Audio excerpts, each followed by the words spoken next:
నమస్తే, welcome to place TV. Telangana రాష్ట్రంలో భూ కబ్జా కోర్ల అంతు చూస్తాం. భూభారత్ని తీసుకొచ్చి భూములను కాపాడతాం. హైడ్రా పేరిట కుంటలు చెరువులను కాపాడతాం, పునర్నిర్మాణం చేస్తాం. ఇది కాంగ్రెస్ చెప్పినటువంటి మాటలు. హైడ్రా రంగనాథ్ గారు చెప్పినటువంటి మాటలు. హైడ్రాకు సహకరించండి. హైడ్రా పేరిట ఎవరైతే కబ్జా కోర్లు ఉన్నారో, భూములు కబ్జా చేసిరో, కుంటలు నాశనం చేసిరో, చెరువులు కబ్జా చేసిరో వాళ్ళ అంతు చూస్తామని చెప్పేసి రంగనాథ్ గారు చెప్పారు. ఈ సందర్భంగా ఒక మాట్లాడే ప్రయత్నం చేద్దాం రంగనాథ్ గారి గురించి ఒకసారి. ఎవరైతే రంగనాథ్ గారు పోలీస్ సిబ్బందిని పెట్టుకొని, వందల మంది పోలీసులను పెట్టుకొని ఎక్కడ అక్రమ నిర్మాణాలని చెప్పేసి కూలగొట్టే ప్రయత్నాలు చేస్తూ ఉండు రంగనాథ్ గారు. ఎస్, అప్రిషియేట్ చేద్దాం. నిజంగా అక్రమంగా ఎవరైనా కట్టుకొని ఉంటే అవి ఖచ్చితంగా కూల్చాల్సిందే. కానీ ఈ అక్రమ నిర్మాణాల్లో పేదల ఇళ్ళు మాత్రమే కనిపిస్తున్నాయా? బలిసిన ఇళ్ళు కనిపిస్తలేవు. ఎవరైతే నాయకులమని చెప్పేసి చెప్పుకొని రాజకీయాలు చేసుకుంటా, ఎవరైతే రాజకీయ నేతలమని చెప్పేసుకొని కాంగ్రెస్ ప్రభుత్వానికి చోదడువాదిగా ఉండి, లేదంటే రంగనాథ్ గారికి పరిచయస్తులు ఉన్నా సరే సెటిల్మెంట్లు చేసుకునే ప్రయత్నాలు చేస్తే వాళ్ళకి కూల్చరా? ఈ మధ్య కాలంలో ఒక ప్రాంతానికి వెళ్ళే ప్రయత్నం చేసిన ప్రణీత్ ఆంటిలియా బాజ్పల్లి ప్రాంతంలో ఉంటుంది. అక్కడ వందల మంది పోలీసులను కాపలా పెట్టుకొని ఆ గోడను, ఇది రహదారి, ప్రధాన రహదారి, పేద ప్రజలకు ఇబ్బంది కలుగుతూ ఉందని చెప్పేసి కూల్చేసిండు. వెంటనే మళ్ళా వీళ్ళు వెళ్ళి కలిసే ప్రయత్నం చేసిరు. ప్రణీత్ ఆంటిలియా వ్యక్తులు కావచ్చు, కొంతమంది రాజకీయ నేతలు. సరే, మీరు మళ్ళీ అక్కడ గోడ నిర్మాణం చేసుకోవచ్చు, ఇబ్బంది లేదు మాకు అని చెప్తే మళ్ళీ వాళ్ళు నిర్మాణం చేపట్టుకుంటా ఉన్నారు. అంటే కూలగొట్టు నీవంతే, మళ్ళీ కట్టుకోమని నీవంతే. ఇట్లాంటివి అనేకం ఉన్నాయి. సరే, ఒకసారి మాట్లాడే ప్రయత్నం చేద్దాం. దానికంటే ముందు ఈ వీడియో చూద్దాం కొంచెం.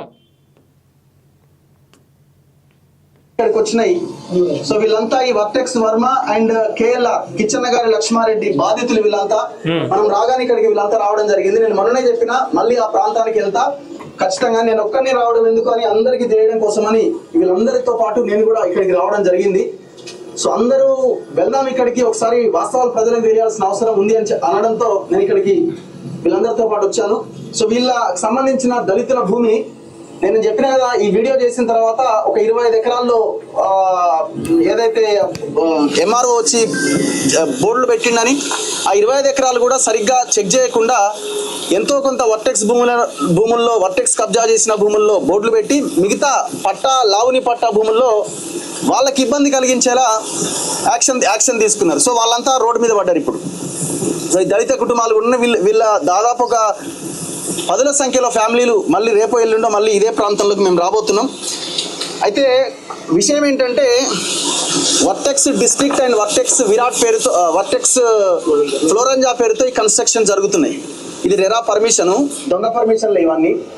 వర్టెక్స్ ఫ్లోరంజానేమో 87/P 88/. ఇది ఏదైతే వర్టెక్స్ ఈ మధ్య కాలంలో ఒక వివాదం తెరపైకి లేపింది. ఇక్కడ రంగనాథ్ గారిని తప్పు పట్టట్లేదు. నిజంగానే ఎవరైనా తప్పు చేసి ఉంటే ఖచ్చితంగా శిక్షించండి, సంతోషం.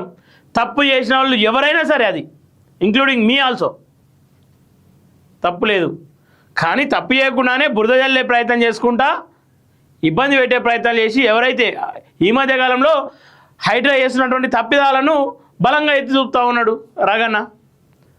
ఇక దాన్ని బేస్ చేసుకొని ఇట్లాంటి కొన్ని గొంతుకులను మూసేస్తే మనకి ఎట్లాంటి అడ్డంకులు ఉన్నాయి, ఆటంకాలు ఉన్నాయని చెప్పేసి ఇలా టీ న్యూస్ తోటి చేతులు కలిపి ఆధారాలు లేకుండా ఒక వ్యక్తి ఫోటోలు వేసి ఆ వ్యక్తిని ఇలా తప్పుపట్టే ప్రయత్నం, ప్రజల ముందు బూచిగా చూపించే ప్రయత్నం చేస్తూ ఉన్నారు. కానీ ప్రజలేం పిచ్చోళ్ళు కాదు, సమాజం ఏం పిచ్చిది కాదు. కళ్ళు లేకేం చెప్పే మాటలు వినుకుంటా అందులో టీ న్యూస్ నమస్తే తెలంగాణ చెప్తే నమ్మే ప్రసక్తిలో తెలంగాణ ప్రజలు లేరు. అది ఒక పార్టీ ఆఫీస్లో రన్ చేసుకుంటా ప్రజల ఇబ్బందులు నేను అడుగు చూపించకుండా, ఈ మధ్యకాలంలో సిద్దిపేటలో కూడా నువ్వు వీడియో చేయి, నీకు 2000 ఇస్తా, మందులు అవుతున్నాను ఒక వ్యక్తితో వీడియో రికార్డ్ చేయించాడు. వారి చెప్పుతోటి కొట్టాలి కదా. ఒక రైతు సరే నిజంగా ఇబ్బందులు లేవని చెప్పేసి అనం, కాంగ్రెస్ ప్రభుత్వంలో ఇబ్బందులు ఉన్నాయి, కొట్లాడాలి, ఖచ్చితంగా ప్రభుత్వం మెడలు ఉంచాల్సిందే. కానీ ఆ రైతుతోని నువ్వు మందులు అవుతున్నట్టు యాక్టింగ్ చేయి, నేను వీడియో తీస్తా, వీడియో తీస్తాను చెప్పుతోని కొట్టాలి ఫస్ట్. ఆ తర్వాత నటిస్తున్నానని చెప్తుంటూ కొట్టాలి. నిజంగానే అట్లాంటి వీడియోలు ప్రజలలోకి వెళ్ళి ప్రభావితం చేసి వాళ్ళు కూడా మనస్తాపానికి గురై ఆత్మహత్యలు చేసుకుంటే కాంగ్రెస్ ప్రభుత్వం పైన బదనాం రేపి ఈ ప్రజలను చంపుకుంటా మనం ఆనందంగా ఉందాం, ప్రజలే తిట్టుకుంటారు, ప్రజలే మన్ను వస్తారు ప్రభుత్వం మీద అని చెప్పేసి ఇట్లాంటి ప్రయత్నాలకు టీ న్యూస్ తెరలేపుతా ఉంది. ఇక అది పక్కన పెడదాం. ఇవాళ ఏదైతే రఘు అన్న పైన తొలి వెలుగు రఘు పైన కొన్ని ఆరోపణలు చేసింది టీ న్యూస్. అయితే వాటిపైన మేము కూడా అడిగే ప్రయత్నం చేస్తున్నాం. అన్న మరి నీ మీద ఇట్లాంటి ఎలిగేషన్స్ వస్తున్నాయి, దాన్ని ఖచ్చితంగా నువ్వు క్లారిటీ చేసుకోవాలి. ఎందుకంటే డిజిటల్ మీడియా అంతో ఇంతో లెక్క పెడితే ఒక 2-3 నువ్వు కూడా ముఖ్యమైన వ్యక్తివి. నీలాంటి వాళ్ళు ఖచ్చితంగా మద్దతుతో ఉంటే రేపటి రోజు డిజిటల్ మీడియాకి ఇబ్బంది కలిగే అవకాశం ఉంటుంది. కాబట్టి ఖచ్చితంగా నువ్వు దానిపైన క్లారిటీ ఇచ్చుకోవాల్సిన అవసరం ఉంది అని చెప్పేసి అంటే చలో ఎట్లాంటి క్లారిటీ ఇచ్చుకోవాలని చెప్పేసి నేను క్లియర్గా అందరినీ తీసుకొని అడిగి పోయిండు. నేను ఇక్కడనే 50 లక్షలు తీసుకున్నా అని చెప్పారు కదా, ఇగో ఇక్కడికి వస్తున్నా, అక్కడనే పోదాం, అక్కడ ఎవరు 50 లక్షలు ఇచ్చిరో అని చెప్పేసి నేను అక్కడ ఉన్నటువంటి తప్పిదాలను, అక్కడ ఉన్నటువంటి అక్రమాలను, అక్రమ నిర్మాణాలను, అక్రమ కట్టడాలను అక్కడ చూపించిండు. నిన్న చూపించిందంతా తప్పు అనుకుందాం. నిజంగానే రఘు అన్న వాళ్లకు పాజిటివ్గా చేసుకోవడానికి ఆయన ఏదో కుట్ర వందింది అనుకుందాం, ప్రయత్నాలు చేసిండు, లేదంటే ఏదో ఆయన కవర్ చేసుకున్నాం అనుకుందాం. ఇదే టీ న్యూస్కు ఛాలెంజ్ చేస్తూ ఉన్నాం. నిన్న ఏదైతే డిజిటల్ మీడియా పోయినామో దానికి 10 ఎక్కువ వస్తాం. డిజిటల్ మీడియా వాళ్ళందరం వస్తాం, ఒక రోజంతా మీకే కేటాయిస్తాం. రఘు చేసిన తప్పిదాలను మీరు బయట పెట్టండి, ఇక మీతోనే ఉంటాం. ఆ రోజు మేము యాక్సెప్ట్ చేస్తాం. ఎందుకంటే తప్పు చేసినాడు మనోడైనా మందోడైనా తప్పే అవుతుంది. కానీ తప్పు చేయకుండా పగోని మీద కూడా బురద చల్లద్దు అనేది ఒక నానుడు ఉంది. ఎందుకంటే ఆ వ్యక్తి తప్పు చేయలేడని చెప్పేసి నిరూపించిన తర్వాత ఏ పేరైతే నష్టపోతాడో, ఏ మనశ్శాంతి అయితే నష్టపోతాడో దాన్ని తిరిగి తీసుకొచ్చే పరిస్థితి ఎట్లాంటి శక్తులకు ఉండదు. కాబట్టి ముందే ఆలోచించాలి, ఆచితూచి అడుగులు వేయాలని చెప్తా ఉన్నారు. ఈరోజు మీ మీద వస్తూ ఉన్నాయి కదా వీడియోలు, మీరు చేస్తున్నారు అంటే మీ బీఆర్ఎస్ వాళ్ళు కావచ్చు, ఇంకా అనేక మంది బీఆర్ఎస్లో కూడా చాలామంది మంచి వాళ్ళు ఉన్నారు. అంత బీఆర్ఎస్ అంటే చెడ్డదని చెప్పడానికి లేదు. బీఆర్ఎస్లో కూడా నిజాయితీగా పనిచేసే వాళ్ళు ఉన్నారు. బీఆర్ఎస్లో కూడా కొంతమంది అరే వీళ్ళు చేస్తున్న మన నాయకులు చేస్తున్న తప్పిదాలు ఇవి ఏం చేద్దామని చెప్పేసి చూస్తూ చేతగాక చేయలేక మనసు చంపుకొని ఉన్న వాళ్ళు కూడా ఉన్నారు. వాళ్ళని మేము అప్రిషియేట్ చేస్తాం. బీఆర్ఎస్ దొంగ మేము ఇక్కడ బీఆర్ఎస్లో ఉన్నటువంటి కొంతమంది దొంగలని చెప్తాం. ఇవాళ రేపు నిన్న మీ కలగుంట్లకి అయితేనే చెప్తా ఉంది కదా, సంతోష్ రావు దొంగ అంటుంది, హరీష్ రావు దొంగ అంటా ఉంది. మేము అనం దొంగలమని. ఒకవేళ నిజంగా అనాల్సిన పరిస్థితి అంతా అంటాం. ఎందుకంటే తప్పిదాలు అక్కడ మల్లన్న సాగర్ విషయంలో హరీష్ రావు నిలదీసినాం, అక్కడ ప్రజలు ఏడుస్తూ ఉన్నారు, గోజపుచ్చుకుంటూ ఉన్నారు. ఒకవేళ ఏదైతే హరీష్ రావు అక్కడ నేను తప్పు చేయలేదని చెప్పేసి అనుకుంటే అదే మల్లన్న సాగర్ ప్రజల ముందుకు రావాలి. తప్పు అన్నా మేమే తప్పు కాదని చెప్పేసి మళ్ళీ చూపిస్తాం. అట్లాంటి పరిస్థితి ఎందుకు చేస్తలే, అట్లాంటి ధైర్యం ఎందుకు చేస్తలే మరి తప్పే అయినప్పుడు? నిజంగా రాష్ట్ర ప్రజలారా గమనించండి. మన తొలి వెలుగు రఘు పైన కావచ్చు, గతంలో మల్లన్న కావచ్చు, సీనన్న కావచ్చు, ఇంకెవరన్నా కావచ్చు, వీళ్ళందరిపైన కూడా కుట్రలు చేసే ప్రయత్నాలు చేసారు, సంపాదించుకోరని చెప్పారు. 50 లక్షలు, కోట్లు, 100 కోట్లు, 1000 కోట్లు అని చెప్తా ఉన్నారు. ఒకవేళ నిజంగానే ఇక వీళ్ళ ఒక వర్షన్ పక్కన పెడితే నిజంగానే 100 కోట్లు, 50 కోట్లు, కోటి అడగగానే 50 లక్షలు ఇస్తురంటే వాడు ఎంత అక్రమం చేసి ఉంటాడు? 50 లక్షలు ఇచ్చిన వ్యక్తి వాళ్ళు ఎంత అక్రమం చేసి ఉంటారు? 50 లక్షలు ఇవ్వాలి, రేపు ఊరికే ఇయ్యరు కదా. ఇలా నగేసుకో, లేదంటే ఇంకో రైతు దగ్గరికి పోయి నీ భూమి కావాలంటే నువ్వు పైసలు ఇవ్వని చెప్పేసి అంటే వాని భూమి అయినప్పుడు వాడు పైసలు ఎందుకు ఇస్తాడు? అందులో ఏదో తప్పు ఉంది కాబట్టి, అందులో ఏదో తిరగస్తుంది కాబట్టి దాన్ని కవర్ చేసుకోవడానికి డబ్బులు ఇచ్చే ప్రయత్నం చేస్తారు. ఫస్ట్ ఎవరైతే నేను 50 లక్షలు ఇచ్చినా అని చెప్పేసి ఆరోపణలు చేస్తూ ఉన్నారు, అలా వాస్తవానికి ఆమె రంగన్న పేరు కూడా చెప్తలేదు, ఎవరో 2-3 పేర్లు చెప్తా ఉంది. అవి చెప్పినాను కూడా చెప్తలేదు. రంగనాథే ఆ కేసును సీరియస్గా తీసుకున్నా అంటుండు. రంగనాథ్ గారు ఫస్ట్ ఎవరైతే డబ్బులు ఇచ్చిరో వాళ్ళని ఎంక్వైరీకి పిలవాలి. అసలు డబ్బులు ఎందుకు ఇవ్వాల్సి వచ్చింది? భయపెడితే పైసలు ఇస్తారా? భయపెడితే పైసలు ఇచ్చేస్తారా? ఏ రకంగా ఇస్తారు? భయపెడితే ఏమైనా గన్వెట్టి భయపెట్టించిరా? చంపేసామని కిడ్నాప్ చేసి మీ కొడుకుని కిడ్నాప్ చేసాం మీరు పైసలు తీసుకొచ్చి ఇచ్చిపెట్టమన్నారా? ఏ రకమైన భయం? నీ భూమి పోతుంది, హైడ్రా అధికారులు గుంజుకోతారని చెప్పేసి అంటే పైసలు ఇచ్చేస్తారా? వాస్తవానికి అలా ఏదైనా తప్పిదాలు ఉంటే ఆ తప్పిదాలను బయటపడకుండా పైసలు ఇస్తుండొచ్చు, తీసుకోవడం తప్పే. కానీ నువ్వు పైసలు ఇచ్చిన ఆమెను కూడా ఎంక్వైరీ చేయాలి కదా. ఈ వ్యక్తి పేరు లేదు, టీ న్యూస్కు సిగ్గు లేదు, రగన్నది ఆ కేసులో పేరు లేదు. పేరు లేకుండా ఆయన ఫోటో పెట్టి దౌర్జన్యం దాహం అదోహం అని చెప్పేసి పెద్ద పెద్ద టైటిల్ ఇచ్చేసిరు. వాస్తవానికి ఆ వీడియో ఎవరు చూడకపోతుండే, అందులో రగన్న ఫోటో లేకపోతే అవి ఆ ఛానల్నే ఎవరు దేకడు. రగన్న ఫోటో ఉందని అరే ఇదేంది అని చెప్పేసి రఘు మీద ఇట్లాంటి పోస్ట్ రావడం ఏంది అని చెప్పేసి టీ న్యూస్లో వేయడం ఏంది అని చెప్పేసి ఆ వీడియో దాదాపు 29,000 30,000 పోతుంది. అలా దాదాపు 600-700 కమెంట్లు ఉన్నాయి. ఏ ఒక్కటి కూడా టీ న్యూస్కు పాజిటివ్ ఇవ్వలేదు. తిడుతూ ఉన్నారు, అరే మీ ఛానల్లో ఉన్న నమ్ముతారా బాయ్ అని చెప్పేసి కూడా సిగ్గుపోతుంది నిజంగా చెప్పుకుంటే. బయట మీరు ఒక శాటిలైట్ ఛానల్ అని చెప్పేసి నడుపుతూ ఉన్నారు, అది పార్టీ ఆఫీస్లో నడుపుతూ ఉన్నారు. పార్టీ ఆఫీస్లో ఛానల్ నడవచ్చా అండి? పార్టీ ఆఫీస్లో ఛానల్ నడిస్తే పార్టీ కోసం పనిచేస్తున్నట్ట లేదంటే ప్రజల కోసం పనిచేస్తున్నట్ట? ఇలా జర్నలిజం ముసుగులో దందా చేస్తున్నారని చెప్పేసి అన్నారు కదా, జర్నలిజం ముసుగులో రాజకీయం చేస్తున్నారు రండగాళ్ళు వీళ్ళు అని చెప్పేసి సందర్భంగా అంటా ఉన్నాం. మీ తప్పులను ఖచ్చితంగా ఎండగడతారు.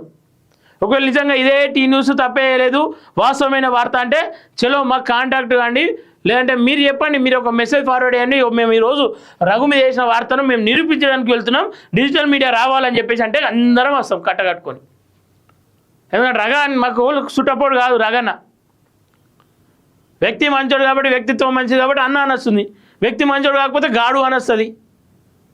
వ్యక్తి పూజ చేయడం మా వల్ల కాదు, వ్యవస్థ పూజ చేయడం వ్యక్తి పూజ చేయడం ఇవన్నీ బంద్ చేసుకోవాలి. వాస్తవానికి మీరు కూడా ఒక వ్యక్తి చెప్తున్నటువంటి కనుసైగల్లో నడుస్తూ ఆ వ్యక్తి ఎట్లా నడిపిస్తే అట్లా నడుచుకుంటూ తప్పుడు వార్తలు రాయరేబాయ్ అంటే మీ జర్నలిజం ఎథిక్స్ పక్కన పెట్టి నిజాలను బయట పక్కన పెట్టి ఫ్యాక్ట్ చెకింగ్ అనేది పక్కన పెట్టి ఇలా పోయే వార్తలు రాస్తూ ఉన్నారు, పెడతా ఉన్నారు. సో దయచేసి మీరు కూడా ఆలోచించాలి. అందులో పనిచేస్తున్న వాళ్ళు బయటకు పోతే మనకు విలువ ఉండాలి. ఇంత మనల్ని మంది మాట్లాడేయకుండా సరే కానీ తూ అనద్దు, అది ఒకసారి ఆలోచించుకొని అట్లాంటి వ్యవస్థలో పనిచేయండి. నిజంగా ఆ వ్యవస్థ తప్పుడుది కాకపోతే దీని మీద ఛాలెంజ్ చేస్తూ ఉన్నాం, టీ న్యూస్ వాళ్ళకి ఛాలెంజ్ చేస్తూ ఉన్నాం. రఘు ఎక్కడైతే తప్పు చేసిండో అక్కడికే పోదాం, ఆ వ్యక్తిని ముంగడ పెట్టండి, నా దగ్గర రఘు 50 లక్షలు తీసుకుని చెప్పేసి ఆధారాలతో సహా నిరూపించండి. చలో టీ న్యూస్కు మేము కూడా అప్రిషియేట్ చేస్తాం. ఆ రోజు మీరే హీరోలు అవుతారు. నిన్న రగన్న హీరో అయిండు, అది తీసుకుపోయిండు, రగన్న హీరో అయిండు, రేపు టీ న్యూస్ హీరో అవుతుంది.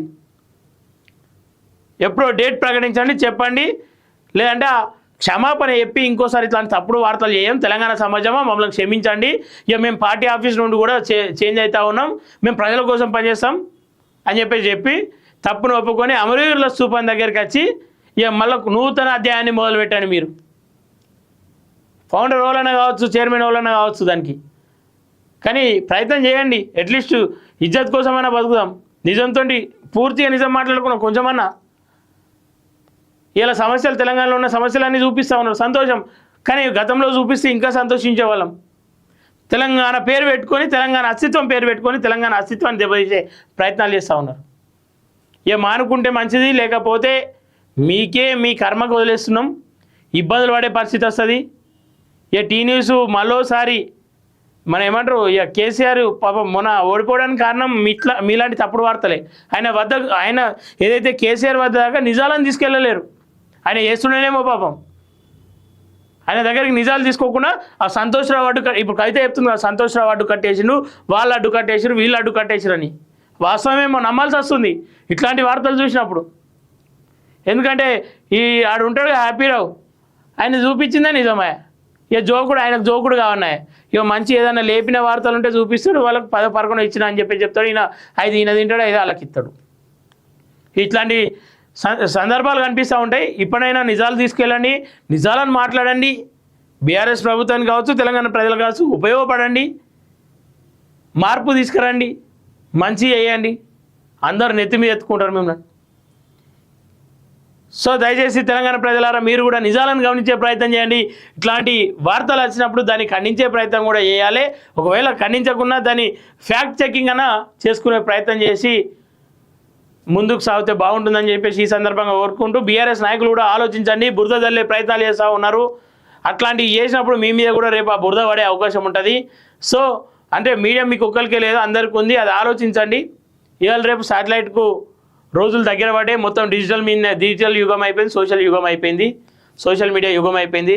సో అట్లాంటి దాని నుండి మేము వాస్తవాలు రాస్తే మీ బురద చల్లాల్సిన అవసరం లేదు. వాస్తవాలు రాస్తే ఆగమవుతారు మీరు. కొంత దాస్తున్నాం సరే ఏదో ఒక రకంగా ప్రజలకు ఉపయోగపడుతురు కదా అని చెప్పేసి ఇక మొత్తం బయట పెడితే మీ బండారం పెళ్ళాలు కూడా ఇచ్చి పెట్టిపోతారు కొంతమందిని. అసలు పరిస్థితికి తెచ్చుకోకండి అని చెప్పేసి ఈ సందర్భంగా కోరుకుంటూ చూస్తుండండి plus TV. Thank you everyone.